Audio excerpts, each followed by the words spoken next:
Seram. Pendaki Gunung Salak berubah jadi pocong, bikin bulu kuduk merinding.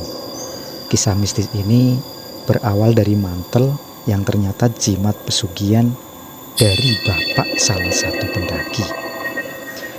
Pada tahun 2008, ada rombongan yang berjumlah 7 orang, terdiri dari 4 pria dan 3 perempuan, asal Jakarta yang akan mendaki Gunung Salak. Arya, yang saat itu membutuhkan uang untuk study tour ke Yogyakarta, mengiyakan tawaran sebagai pemandu untuk menemani mereka selama 3 hari 4 malam bersama temannya. Awal perjalanan, mereka sudah diselimuti angin kencang dan suara-suara binatang yang mencekam.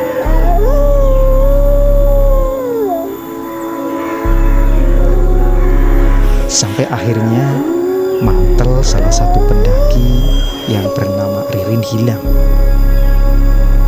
Di malam kedua di Gunung Salak, Ririn yang panik meminta rombongan mencari mantelnya lantaran takut dimarahi bapaknya, sang pemilik mantel tersebut, dan dirinya tak izin untuk meminjamnya.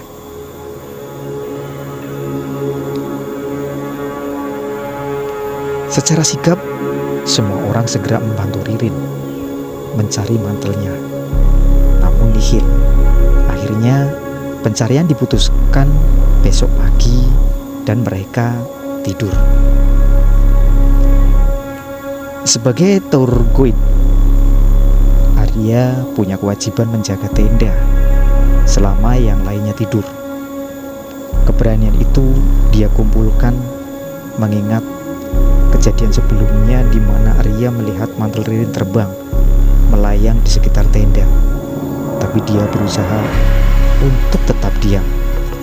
Tak lama mantel ditemukan Ririn kembali sesaat dia hendak buang air kecil di sungai karena mantel tersebut memang tiba-tiba ada di sana.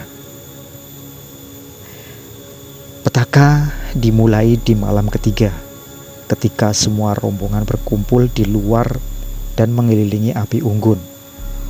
Ririn masuk tenda untuk memakai mantel dan seketika Ririn langsung berteriak seperti orang kesurupan. Ririn sadar sembari meminta tolong untuk dilepaskan mantel tersebut, tapi sulit. Seperti pocong, dia loncat ke sana kemari sambil menangis meminta tolong. Hingga Ririn menjauh dan hilang di balik rerimbunan semak belukar.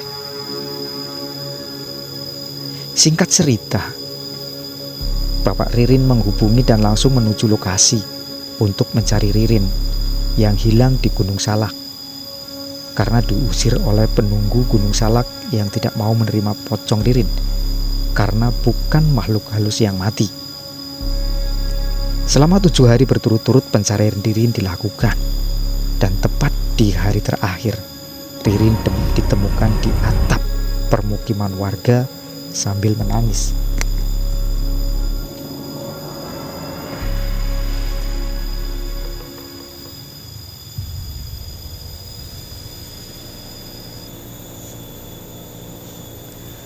Usaha penangkapan pocong Ririn pun dilakukan. Tidak segampang yang dibayangkan.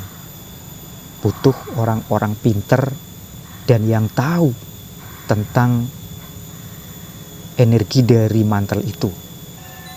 Maka beberapa orang pinter diundang untuk menangkap pocong Ririn. Beruntung Ririn ditemukan sebab mereka memang hanya punya waktu 7 hari mencari Ririn dan membebaskannya sebelum dia meninggal. Jika terlambat ditemukan, proses pelepasan mantel dari badan Ririn juga tidak mudah.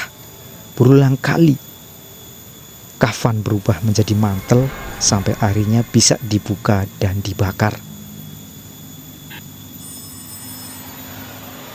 Setelah mantel yang bisa berubah jadi kafan bisa dibakar, akhirnya Ririn pun kembali sadar. dia kembali normal seperti biasa. Dan mereka pun memutuskan untuk pulang.